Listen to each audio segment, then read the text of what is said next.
चलिए question number देखते हैं 11। भारत के पूर्व राष्ट्रपतियों में निम्नलिखित में से कौन बिहार का राज्यपाल रह चुका था? काफ़ी महत्वपूर्ण प्रश्न है। ऑप्शन है doctor Rajendra Prasad, doctor Shankar Dayal Sharma, doctor Zakir Hussain, बीबी गिरी। तो फ्रेंड्स, आप सभी जानते होंगे डॉक्टर राजेंद्र प्रसाद भारत के प्रथम राष्ट्रपति थे जो बिहार के रहने वाले थे। डॉक्टर शंकर दयाल शर्मा जी के बारे में एक महत्वपूर्ण बात यह है कि इन्होंने 4 प्रधानमंत्रियों का कार्यकाल देखा है। जब ये राष्ट्रपति थे उस समय देश में केंद्र में राजनीतिक अस्थिरता का दौर था और इसीलिए 4 प्रधानमंत्री इनके कार्यकाल में बने। जाकिर हुसैन आप देख सकते हैं, ये बिहार के राज्यपाल थे जो आगे चल करके भारत के राष्ट्रपति बने। बीबी गिरी 5वें राष्ट्रपति चुनाव में ये जीत हासिल किए थे और बीबी गिरी जब चुनाव जीत हासिल किए थे उस समय सबसे महत्वपूर्ण बात यह नोट करने वाली है कि द्वितीय चक्र की मतगणना के बाद ये चुनाव जीते थे। तो इस तरीके से यहाँ आंसर हो जाएगा डॉक्टर जाकिर हुसैन, क्योंकि जाकिर हुसैन राष्ट्रपति बनने से पहले बिहार के राज्यपाल रह चुके थे। निम्न में से कौन राष्ट्रपति होने से पूर्व भारत के उपराष्ट्रपति पद पर आसीन नहीं रहा है? तो इसका आंसर हो जाएगा डॉक्टर जाकिर हुसैन। निम्न में से कौन राष्ट्रपति होने से पूर्व भारत के उपराष्ट्रपति पद पर आसीन नहीं रहे हैं? डॉक्टर एस राधाकृष्णन, ये तो भारत के प्रथम उपराष्ट्रपति ही थे। डॉक्टर जाकिर हुसैन, ये भी उपराष्ट्रपति रह चुके हैं। आर वेंकटरमन, ये भी राष्ट्रपति रह चुके हैं। और नीलम संजीव रेड्डी जो हैं वो राष्ट्रपति बनने से पहले उपराष्ट्रपति पद पर आसीन नहीं थे। अतः इसका आंसर हो जाएगा आपको नीलम संजीव रेड्डी।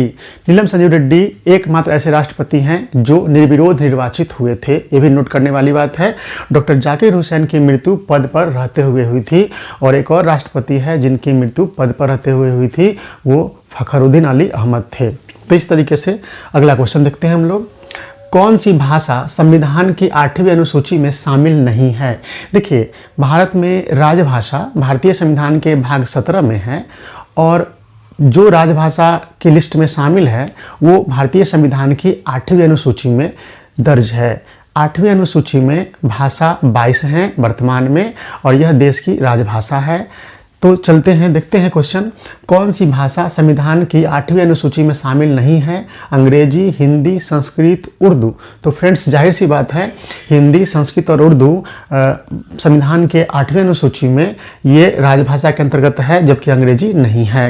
देखिए, मूल संविधान में जब देश का संविधान लागू हुआ था उस समय 8वीं अनुसूची में कुल 14 भाषाएं थी। बाद में चल करके 21वें संविधान संशोधन 1967 के द्वारा एक भाषा जोड़ा गया सिंधी, तो 15 हो गया। 71वें संविधान संशोधन 1992 के द्वारा कोंकणी, नेपाली और मणिपुरी जोड़ा गया, तो 18 हो गया। और 92वें 92nd संविधान संशोधन 2003 के द्वारा 4 भाषा जोड़ी गई, बोडो, संथाली, डोगरी और मैथिली। इस तरह वर्तमान में भारतीय संविधान की 8वीं अनुसूची में कुल 22 भाषाओं का उल्लेख है। देखिए, 8वीं अनुसूची कुल 22 भाषा वर्तमान है। असमिया, बंगाली, गुजराती, हिंदी, कन्नड़, कश्मीरी, मलयालम, मराठी, उड़िया, पंजाबी, संस्कृत, तमिल, तेलुगु, उर्दू। 21वें संशोधन के द्वारा 67 में सिंधी को जोड़ा गया। 71वें संशोधन 1992 के द्वारा कोंकणी, नेपाली और मणिपुरी को जोड़ा गया। 92वें संविधान संशोधन 2003 के द्वारा संथाली, डोगरी, मैथिली और बोडो को जोड़ा गया। इस तरीके से मूल संविधान में 14 भाषाएं थी, वर्तमान में कुल 22 भाषाएं हैं 8वीं अनुसूची में। और देख सकते हैं इन सभी में इंग्लिश नहीं है, अंग्रेजी नहीं है। अगला प्रश्न है, निम्न संविधान संशोधनों में से किस एक के द्वारा पहली बार संविधान में दल बदल विरोधी प्रावधान किया गया? 14 नंबर प्रश्न है, निम्न संविधान संशोधनों में से किस एक के द्वारा पहली बार संविधान में दल बदल विरोधी प्रावधान किया गया था? ऑप्शन है 54वां संशोधन, 53वां संशोधन, 52वां संशोधन, 51वां। इसका मतलब इसका आंसर होता है 52वां संशोधन 1985। फ्रेंड्स, दल बदल हमारे राजनीतिक प्रणाली की एक बहुत बड़ी समस्या थी। चुनाव जीत करके कोई भी विधायक या लोकसभा सदस्य चुनाव के बाद दल बदल करके दूसरे पार्टी में चले जाते थे। इसे रोकने के लिए 52वां संविधान 52 संशोधन 1985 किया गया और दल बदल कानून लागू किया गया है और इसके आधार पर भारत में चुनाव सुधार किया गया। तो 52वां संविधान संशोधन 1985 हुआ था, वह दल बदल से संबंधित है। जैसे निम्न संविधान संशोधनों में से किस एक के द्वारा पहली बार संविधान में दल बदल विरोधी प्रावधान किया गया? तो 52वां संविधान संशोधन 1985 के द्वारा किया गया। भारतीय संविधान के अंतर्गत कितने प्रकार के आपातकाल की सोच है? तो भारतीय संविधान के अंतर्गत कुल 3 प्रकार के आपातकाल है। देखिए, भारतीय संविधान में कुल 22 भाग हैं और हर भाग में कोई न कोई प्रावधान किया गया है और उन प्रावधानों को उन भाग में अनुच्छेदों में वर्णित किया गया है। तो भारतीय संविधान में जो 22 भाग है उनमें से भाग 18 में आपातकालीन प्रावधान किए गए हैं। आपातकालीन प्रावधान का मतलब होता है जब देश शांतिपूर्वक चल रहा है तब तो अन्य प्रावधानों से देश चलता है, लेकिन देश में कोई समस्या पैदा हो जाती है तो उस स्थिति में उस आपातकाल यानी कि अचानक जो समस्या आती है, समय होता है, उसको मतलब कि चलाने के लिए उसको उस समय उसके हिसाब से देश चलेगा तो उसे बोलते हैं आपातकाल। और भारत के संविधान में भाग 18 में 3 प्रकार के आपातकाल की चर्चा है।